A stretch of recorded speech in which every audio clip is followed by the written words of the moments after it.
The Ranveer Show is always known for its spiritual conversations. That wasn't my intention when we began this podcast, but I'm glad that it's one of the brand identities today. This episode features Amogh Lila Prabhu of Iskon. We've had a lot of Iskon monks in the past, and trust me, these Iskon monk themed conversations are always some of the most iconic. This one's no different. I'm not going to talk too much about what we spoke, but what I will say is that you will enjoy the conversation and you'll gain depth as well as answers out of this particular conversation.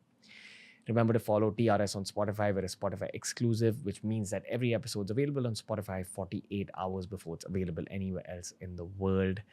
And for now, this is Amogh Lila Prabhu on The Ranveer Show.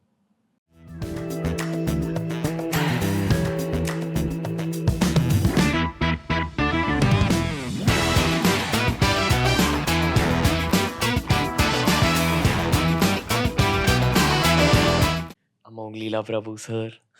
Hare Krishna, Ranveer. I am so happy to be with you today. Really, it's an honor for me. Hare Krishna. Hare Krishna. I'm having on one of the most tired days of my life. And the moment you walked into a house, I have this surge of energy.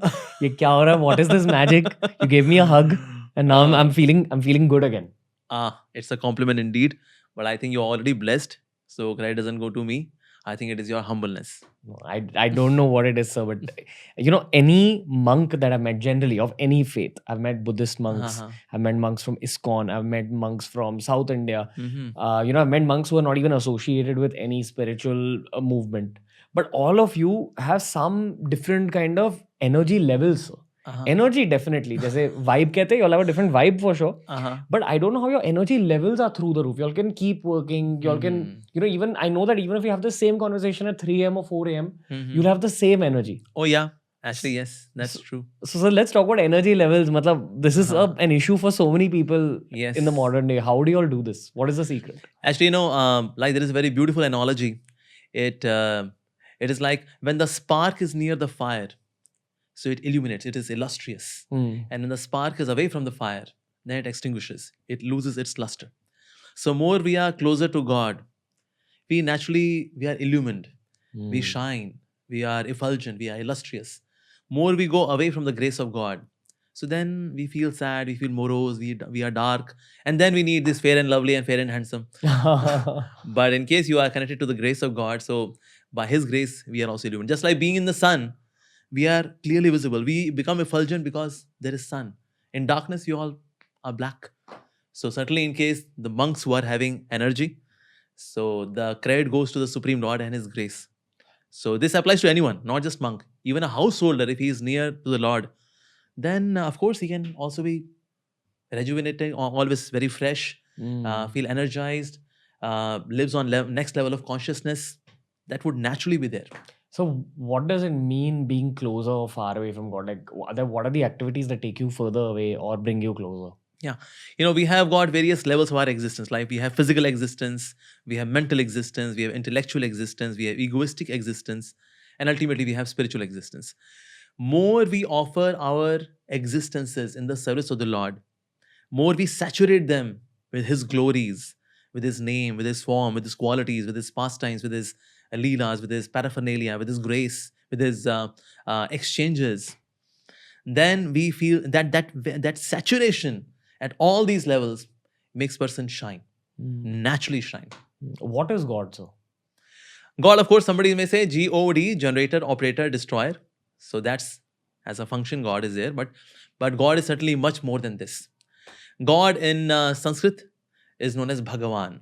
So just like there is Dhanvan. Dhanvan means the one who has dhan, the one who has wealth. If somebody is Bhagyavan, that means the one who is having good fortune. So Bhagyavan. Vidyavan, somebody is having Vidya, knowledge. Similarly, Bhagavan. Bhagavan means the one who has Bhag. Bhag means Aishwarya, opulence, grandeur, majesty. And that to all of them. And that to forever. And that to in completeness. That is God. So what we have is some sparks of His grace and of His opulences, say His opulence of beauty, His opulence of fame, His opulence of wealth, His opulence of knowledge. So these are the different opulences of the Lord, and we also get some small sparks of it. So we become famous. Somebody is very beautiful. So that person is attractive. Somebody is very famous. That person is attractive. Just imagine if all of these attributes are in fullness in somebody, and that too forever, how much attractive would that person be? And that is God. So I have to ask you this obvious question. This is something that a lot of people ask. Uh-huh. And I used to feel the same way when I was a teenager and a college student. I felt ki when I went out into the professional world, met interesting people, had interesting conversation, read interesting books, I realized what God is. But a lot of counter questions about the subject of God is that the evil we see in the world, the bomb blasts, the crimes, Yes. the pain in the world generally, the misery, not even what humans have to go through, even what animals have to go through. Is that also a doing of God if God is the all-powerful, almighty? Okay. So how what is his role when it comes to the evil? Okay. Actually, evil is nothing but the absence of God. So God has created evil by his own absence. So when we choose absence of God, we automatically choose evil. When we choose presence of God, automatically evil is gone. Just like when I choose light, automatically darkness is gone. There is no question of darkness in front of light, obviously, which is natural. So similarly, evil cannot exist in the presence of God. When we choose absence of God, automatically there is rise of evil, because evil says, oh, there is no protector. Good. Here we can rule. So then we see that evil is ruling because we choose absence of God. Like that's why we see that evil is mostly there in materialistic societies, because people are materialistic. So then evil guides their intelligence, their mindset, their value system is completely guided by evil because they have chosen absence of God. They have to simply choose light. Darkness would naturally be gone. How does God exit a place? That's my. How does God exit someone's mind? Is it because the chase for material wealth and the chase for your own ego? Does that replace your chase for God? Because I'm assuming that when you see children, there's no child that's really evil inherently. Like rarely do you see a child that's evil. Then as you grow up, that's why evil starts kind of coming in any form. And no matter how good you are as a person, I mean, if you're a monk, it's a different thing. But a normal person who lives in the material world, yes, there is some amount of evil that creeps in some form. It could be small anger, small greed, small lust, small jealousy. Yes. So among children, there is no such evil. There is innocence. But since there is innocence, but without knowledge, there's no knowledge in children, but there is innocence. That's why they are very vulnerable to evil. That's why children are very impressionable. So we are to be very, very conscious in terms of giving them kind of association, because they are very impressionable. Evil can also make an impact. Even divinity can also make a similar kind of impact. So that's why we have to be very, very conscious in parenting, especially in early days. That's why they used to many sanskars. This sanskar, that sanskar. So that right from very beginning, good sanskars, the good vibrations, the good energies, the grace can be given more and more and more and more. So that's the case with the children. As we grow up, then we also start using our intelligence. And when we start using our intelligence, then we have the choice to choose presence of God or absence of God. This choice is always there with us. And that's why you will see anytime when we are choosing evil, that inner voice of the super soul, Paramatma, is saying, hey, don't do that. That's wrong. That's wrong. Don't do that. But still we say, no, I want to have fun. I want to have fun. And then we choose that absence of God. So then God still doesn't relinquish us. Then there is guilt also. Why did you do, man? Why did you do? Just for this cheap thrill? Nonsense. Nonsense. Why again? Why again? This guilt is again coming from the super soul. Krishna says in the Gita that he's a super soul in everyone's heart. So that means so God is not relinquishing us. But yes, as we grow, that choice is always there. But when we keep choosing absence of God, so next time the guilt is lesser. Lesser. And finally, then there is no guilt. Like when the terrorist, when they do any kind of crime, then there is no guilt. They say, hey, how many did you? Hey, 25. I'm 30. I killed 30 men. There is no guilt. That means the super soul has now completely, they are disassociated with the super soul. That's the thing. So choice. What happens to those souls? Which souls? The soul of, say, a terrorist. Of course, everyone has to face the consequences. For every action, there is equal and opposite reaction. The Newton's law is actually law of karma. So they have to face consequences. This is from the Garud Puran? This is from Bhagavad Gita. What does the Bhagavad Gita say, sir? Bhagavad Gita says that we all are responsible for our own actions. Of course, we are driven by our association as well. The association of the mode of goodness or passion or ignorance. Satogun, Rajogun, Tamogun. But ultimately, there is the accountability is there on us. First, we choose the three modes, and then these three modes choose our actions. And then we have to face the consequences. First, we make our habits, and then our habits make us. But then we have to face the consequences because ultimately I chose certain kind of habits. So that's why then we have to be accountable. When we do good deeds, then piety is there, good life, good fortune is there. And when we do impious activities, and then there is impiety, there is misfortune, there are curses, there is darkness, there is suffering. That's there naturally. So, but what is the suffering that will pay back 30 deaths? If you've caused 30 deaths in the world, will you die badly in 30 lifetimes? Like, is it equal? Yeah, of course. Why not? Like sometimes we see that young children, they also die. And we say, well, what was their fault? They were innocent children. But we never know in past life, this person was a person who aborted the child. We can't afford this child. Abort the child. But what was the fault of the child? So somewhere I did the violence. So repercussion would be there. In whatever form it would be there. Whether in the form of disease, it can be in the form of crazy parents. It can be in the form of bad association, impoverished childhood. Either of this permutation combination, depending on one's karma. Yeah. So the mother nature decides that. It is beyond our comprehension. But nobody can escape the laws of the nature because nature is working under God. So nobody can escape. Somebody may escape the law of justice, the state law, but not the laws of nature. Nobody can escape. Like Dhritarashtra, he asked, he said, what was the sin I did that I had to face the suffering of the deaths of 100 sons? And then Lord Krishna said, well, if you go to 51st lifetime back, if you see, you killed 100 children of a bird. He said, but why took 50 lifetimes then? He said, Lord Krishna said, you took 50 lifetimes to accumulate piety so that you may have 100 sons. So you got 100 sons. And then that karmic action was also waiting there in the stack, which you have to face as well. So both he had to face. Can I ask you a deep question, sir? Yeah, sure. Please go ahead. What do you think your past was before this life, that in this life you chose monkhood? I don't know. My parents told me, I don't know how far is that true. They told me that I'm being a monk from past 3 lifetimes because I'm from Punjabi family, and but that Punjabi factor is not very much there in my character. So they said, well, he's a corrupt Punjabi. He's not really a Punjabi. What's wrong with this guy?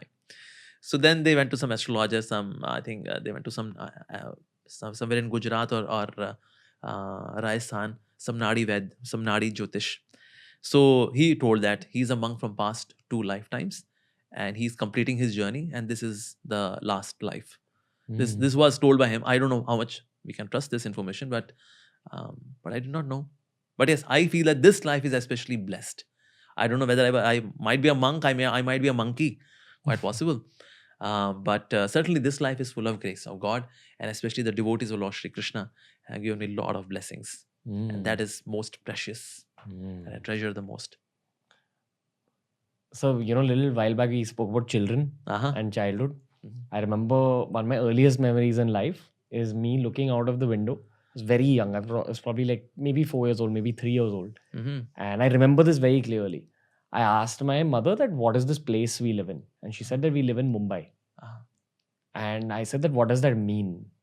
And then my next question was, why am I selected to be in Mumbai? Because in movies I would see New York, I would see Delhi or Goa or whatever. So I asked her that why am I here? And she told me, no, why are you asking all these questions? Just whatever, drink your milk and go away. And a lot of children are kind of stopped when they're young from asking like the deeper questions. And they are the adults who start podcasts and talk about spirituality. But I have to ask you about your childhood, sir. Like, did you ever look at your own hands? Because I actually remember by the age of 13 or 14, I remember getting a group of friends together and all of us had all these similar questions. And all these guys have become spiritual now in life.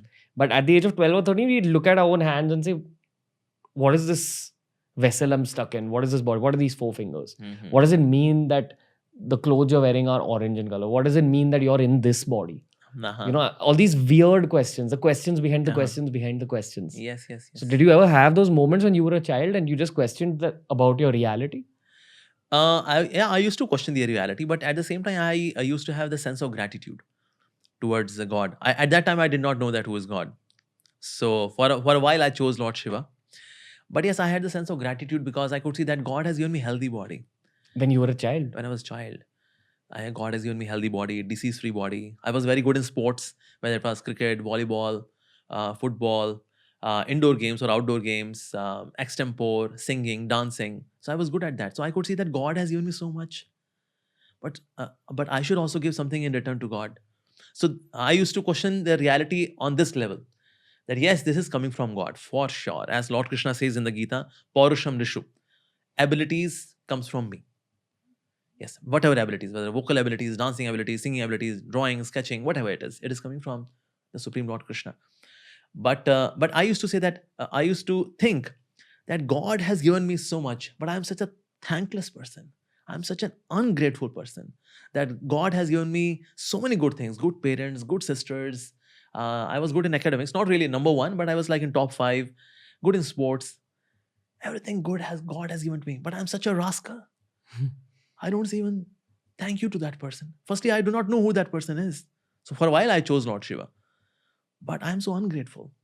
I'm so ungrateful. Any new achievement which would come in my life would suffocate me. They just say, God has given you this as well. But you nonsense guy, what have you given to God in return? So that used to suffocate me. So I used to see reality on this level, that I should be grateful to God for this, that I should be grateful to God for this and that, and so many things actually.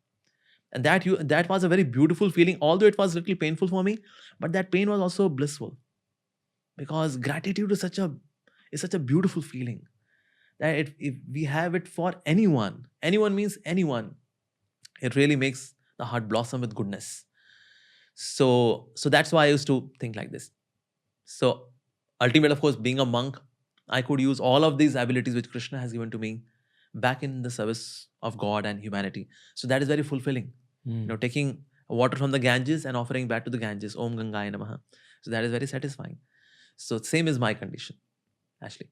So I used to see reality, that yes, things are there. I could also see that God is the source. But what are we doing in reciprocation? So I used to think on this level, actually. So how did you find your answers? I used to go to various teachers. I used to go to various spiritual preachers of different religions, different sects, different societies, ask questions, and they would feel troubled. So many questions, man. You are a question bank. So have faith, man, have faith. But I would say, yeah, what to speak of, having faith? I would give my life. I just want my questions to be answered. But nowhere I could get all the answers to all my questions. But at one place, I got all the answers to all my questions, and that in a very satisfactory way, and that to very scientific and bona fide answers when I came to the Hare Krishna devotees, because the philosophy was based on Bhagavad Gita. It was based on Srimad Bhagwatam. It was based on the timeless wisdom. And that's why it had the perfect answers to all my questions. So I used to seek that. So that's why I would go to various teachers. Although many of them were very good and their character was very good. Some of them, they were ignorant. Some of them were pseudo teachers as well. Some of them were partially realized. Some of them were, they themselves were seekers. Some of them were struggling. Some of them were absolutely nonsense people as well. But yes, finally I could meet the bona fide teachers, those who are sincere devotees of the Supreme Lord. So what is the Srimad Bhagwatam? Like people know Srimad- about the Bhagavad Gita, Uh-huh. but could you explain the Srimad Bhagwatam? Actually, Srimad Bhagwatam, if I say, it's a sequel of Bhagavad Gita, Okay. where Bhagavad Gita culminates. From there, Srimad Bhagavatam starts in terms of knowledge, in terms of content, like that. And it contains 18,000 verses. Among the 18 Puranas, it is known as the king of Puranas. And in fact, it is Grantharaj. In the age of Kali Yuga, it is the most reliable scripture. And that too, its content is not Karam Kand and all of that. It is just pure bhakti, Shuddh bhakti, pure devotion to God. So that science is very beautifully explained in Srimad Bhagavatam. In fact, scripture also mentioned that the religiosity, the piety has taken shelter of Srimad Bhagavatam in Kali Yuga. In fact, Padma Puran mentions that Bhagavatam is Granthavatar of Lord Sri Krishna. There are 12 cantos or 12 volumes in the Bhagavatam. First two cantos are Krishna's lotus feet.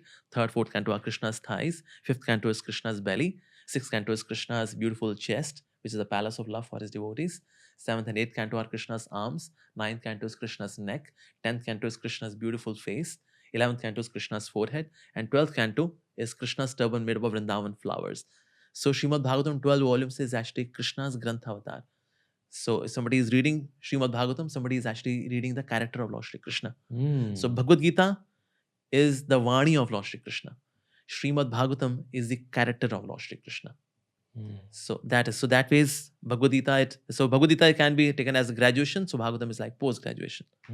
So from the Srimad Bhagavatam, what did you gain as a person in this life? In this life, knowledge, bona fide science or devotion to God, all the doubts getting cleared. But was there some specific lesson that helped you? Well, there are many lessons. Many lessons in terms of integrity, in terms of communication, in terms of decision making. So Bhagavatam is like compendium of spiritual sciences. So all these wonderful conversations which are there between the sages, between the Lord and the devotee. So all these conversations are so much full of knowledge, divine knowledge. That so much is there to learn that one reading, in fact 3 readings are also not sufficient. And it is the level of this book is so exalted that after reading this book, then one cannot read any other thing. It is the highest class. Highest class. Are you okay sharing some recent lesson that you had from the Srimad Bhagavatam? Okay. Maybe that kind of helped you jump to the next level. Like there are beautiful prayers of Mother Kunti. She says that, "Oh Lord, let my heart be like a river. It's like a river incessantly flows towards the ocean. And even though there are mountains in between, but she dodges all these mountains, and because of the desperate nature of the river, finally the river meets the ocean. Similarly, oh Lord, please also make my heart equally desperate for you, that let me dodge all of these various obstacles, whether bodily obstacles, mental obstacles, egoistic obstacles, or society obstacles, whatever they are, let me dodge all of them and let me reach you." So these kind of very wonderful prayers, they actually give us a template that how to reach the Lord. Very, very wonderful. Like there is a beautiful story of Ajamil, who was being very, very sinful. But how he received the grace of the holy name of the Lord. And this holy name actually purified him. Even though he named his child as Narayan. So he used to call his son, "Narayan, come here. Narayan, sit down. Narayan, get up. Narayan, your parent-teacher meeting. Narayan, Narayan, Narayan, Narayan." This purified him to such an extent that in the fag end of life, he was being saved from the greatest danger. So these kind of lessons are very, very hope-giving, that what is the way we should live our lives. He was living his routine life, but what we are to add to it so that life becomes more meaningful. How we can make our life more sinless. So these kind of things are there. Like one very beautiful lesson comes about Gajendra. Gajendra is there in the river and he's fighting with a crocodile. Now, generally speaking, elephant is more powerful than crocodile. But in the river, the crocodile would be more powerful. Similarly, the soul is more powerful than Maya. But since this place is of Maya, that's why here she would be more powerful. But just like Gajendra also prayed to the Lord, and then Lord came to save Gajendra. He's in a helpless condition. Similarly, even though we might be in a precarious situation in this world, we are struggling with our own selves. And even though inherently we are more powerful than Maya Shakti, but since she is completely surrendered to the Lord, and we are not, that's why by praying to the Lord, we can ultimately become free from this illusory potency. Just like somebody visits somebody's home and then there is Doberman dog. He pounces upon this person. So then he just calls out the name of the master. He says, "Sir, please, save me." And then the master would say, "Tommy, get down, get down, get down." So that's the way we are to save ourselves when we call out the names of the Lord. Even though we are in this world, we are struggling. And we can be victim of evil anytime. But when we call out the names of the Lord, then Lord certainly helps the devotees. And there are people who have been saved from depression, darkness, by chanting the names of the Lord. So it has happened actually. So these are some of the lessons. In this way, when we dwell into various stories, and so there are various lessons to learn. Do you by mistake commit any sins even now? Well, yeah, I might have committed, because as soon as we commit some kind of sin, then there is then super soul says, well, this was not good. Say, for example, if I speak not in a way I should, even to a taxi wala, say I become rude. Hey bhaiya, bahut paisa lete ho. You're cheating, man.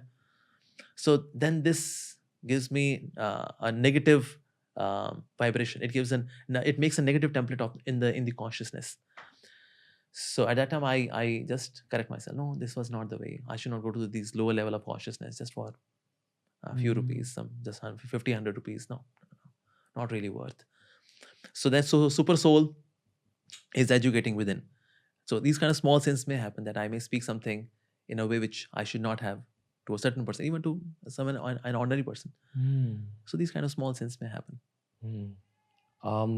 So, we spoke about gratitude a little while ago. And I remember when I started meditating in life, I decided to meditate every day. And I actually sat to meditate every day. And I used to feel calmer after the meditation. But I think on the 14th or 15th day, like 2 weeks into meditating every day for 20 minutes, I happened to read something on Facebook or Instagram about gratitude. And I thought that, okay, today in my meditation, let me begin by just saying a thank you to whatever the higher powers. I didn't even want to call it God, even though I knew somewhere in my heart that it is God. I didn't know what it was. I was just 22. And I think that's where my spiritual journey really started, with the meditation. Yeah, that's nice. But on that particular day, when I had that, kind of underlying base of gratitude, the meditation was deeper. And by the time I reached about the 18th or 19th minute, when my eyes were shut, I just felt like someone had put a bright light in front of my face. And I saw a lot of light.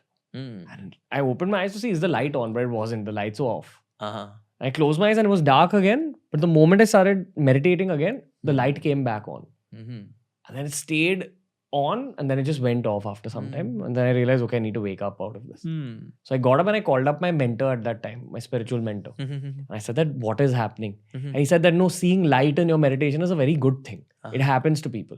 I'm sure, sir, you've experienced this multiple times. Yes. And, there are a lot of people who listen to this podcast who meditate. I'm sure there are many people who've seen this level of light when they're meditating. Yes. So what do you have to say about that light? Actually, light is the first introduction to the Supreme Lord. Lord is not just light. We can't take God so lightly. God is just light. God is much more than light. Actually, just like in this studio, there is light. But light is coming from the bulb. But somebody enters a room, he may not see the bulb, but he may just see the light. Well, yes, in the studio, yeah, light is there. But light is coming from the bulb. You will see that in this world there is form as well as formlessness. So light is formless. But formless thing always comes from a form. Like, for example, my voice is formless. But voice is coming from the person. He's having a form. That person is having a form. Just like air is formless. But air is coming because of the fan. But fan has a form. The fragrance is formless. But the flower has a form. So from the flower comes a fragrance. Like, for example, say there is a bell. So that sound is formless. But that bell is having a form. But first introduction is tan. So I got introduced to the formless aspect. The sound or the fragrance.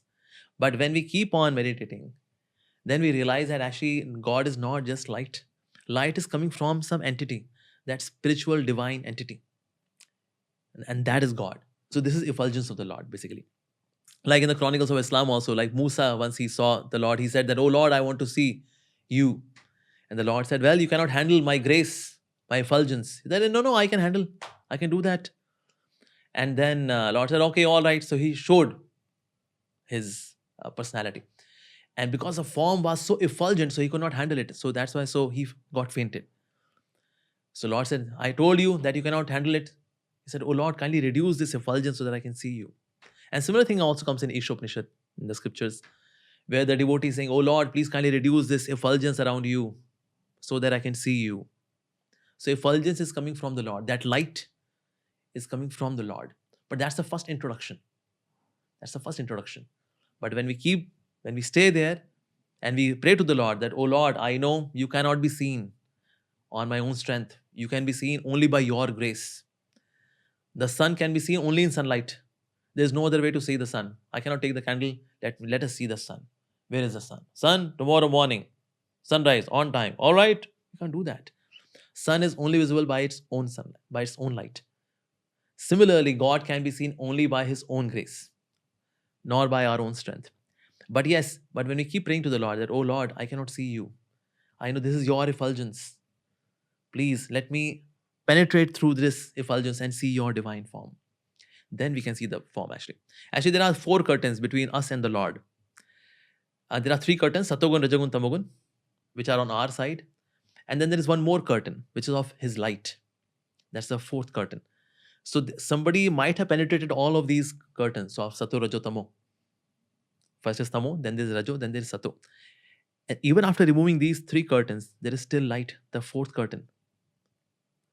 So again, these curtains are also removed by the Lord, by the grace of the Lord.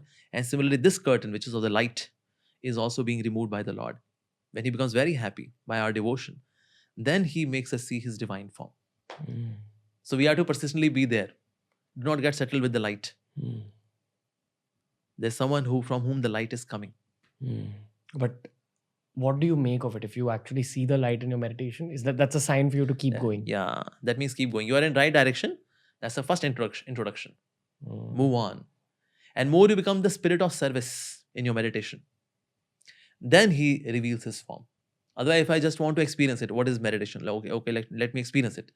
So then God can just give the light part, which is actually the light part, the lighter part. His form is the heavier part. Namam Ishwaram Sachidananda Rupam. He's having Sachidananda Roop. He's having transcendental form. Ishwara Parama Krishna Sachidananda Vigraha. He's Sachidananda Vigraha. That means he's having transcendental form.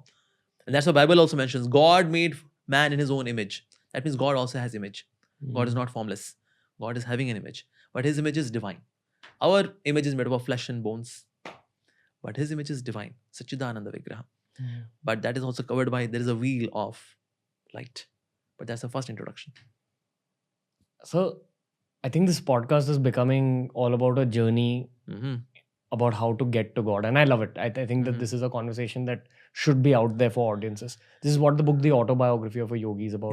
This is a conversation that I've had with a lot of my mentors. There was a mentor of mine who was inspired by, actually, if I don't want to give details because people know who I'm talking about. Okay. But there was this one particular mentor who had, so I had asked him, how do I let go of my vices? That time I used to eat meat, I used to drink alcohol, I used to smoke, all of that. And he said that as long as your wish is there of leaving the vices, they'll leave. Like just keep praying for it and have that little ounce of willpower. But don't put too much pressure on yourself to leave it. My intention for leaving those vices was to actually get to God. Because I knew about this journey and the light and you know what's beyond the light. But once he told me this, I stopped putting that much pressure on myself and things actually left me. There was that wish without the pressure. Now, is that the way to de-addiction according to you? Is that the correct way of doing it? Because the way he told me was that, you know, there are writers in the world and there are there are spiritual gurus who have lived on this earth who have said that every soul has its own unique journey. And if you have certain habits, or say if you see someone with certain habits, you shouldn't push them into doing anything because that's their own journey. And every time they're supposed to leave certain habits or gain certain habits, it'll happen because of their own circumstances. So I want to ask you your opinion on this. Is it willpower or is it circumstances? Is it just the wish on the inside which becomes your real world actions? But when you are chasing God in that direction, how do you make that chase faster? Okay. Actually, life lives on taste. We all have, like even vices have got a kind of taste. Anyone who is drinking wine and meat eating, womanizing, that has a taste actually. But that's a low class taste. But there are higher taste as well. As soon as there is a higher taste, you automatically relinquish the lower taste. For example, if somebody is very thirsty and there's a glass of water, I would not like to leave this glass of water. But in case there comes a mango shake, I would happily give away this glass of water. So it's all about taste. So one can conquer the lower taste by cultivating the higher taste. Now the question is that how to get this higher taste? By associating with those who have the higher taste. By associating with a crorepati, I can become a crorepati. So that's why in case if I associate with someone who has got the higher taste, then we also get that taste because the taste is contagious. Just like lower taste is also contagious. Mm. Similarly, higher taste is also contagious. So we are to associate with people who are having the higher taste. And that's why we see that somebody who was a thief, who was a burglar, or he was any kind of antisocial element, or whatever he was. But as soon as he gets association of some sage, a saintly person, a devotee of the Lord, then life changes. Because he got that taste, the higher taste. So life lives on taste. So we should aspire for higher taste. Ultimately, highest taste is in bhakti, devotion to God. So say if you are a kid who's going through some form of addiction, and by addiction I mean it could be anything. Any kind, yeah. Even womanizing, Yeah, even that's alcohol, even actually hard drugs. Yeah, that's true. I've been through those journeys, and I feel the key is when a very close friend or family member comes and tells you that, listen, something's wrong and you have to change. And that's actually what neuroscience says also, that a trigger from someone who's close is a good indicator that something is going wrong in your lifestyle. Yeah, that's When true. someone says that, no, you're doing this too much, that's when you should wake up a bit. But again, I feel then after that point, it's about what you said. Yeah. It's about associating with people who've, higher taste. Yeah, who have higher taste. Yes. But what do you have to say to people who are going through addictions right now, sir? Anything else? Well, I would say go for addiction. Go for a higher addiction. Don't go for the settle down with this low class addiction. There are kind of intoxication which replenishes a person, which uplifts a person, and there are also intoxications which destroys a person. Finished. So you should not go for low class intoxication. Go for high class intoxication. Like bhakti is also intoxication. It's a kind of intoxicant actually, but that's the real thing. The soul becomes euphoric in this intoxication. Can you describe the nasha? Can you describe the intoxication? Because I know you're drinking that mango milkshake right now. Actually, this cannot be described. This can only be experienced. Can you try like sharing your experience in some words, sir?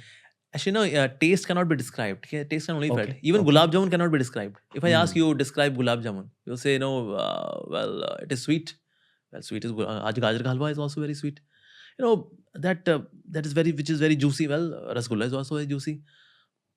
Well, you will say, Prabhuji, you have gulab jamun. That's it. So taste cannot be described. Taste can be experienced. But yes, it is ultimate euphoria. It is very, very ecstatic. It is full of gratitude. It is very beautiful feeling. Very, very beautiful feeling. There is no lethargy. There is no darkness. There is no inertia. Just happy. Happy. Like Lord Krishna says in the Gita, he says, Brahma bhuta prasannatma na shochiti na kankshati. There is no hankering, there is no lamentation. And he is Brahma bhuta prasannatma. He is prasanna. He is jolly. The one who is really spiritually realized would be jolly. I want to ask you about your climb. In this life.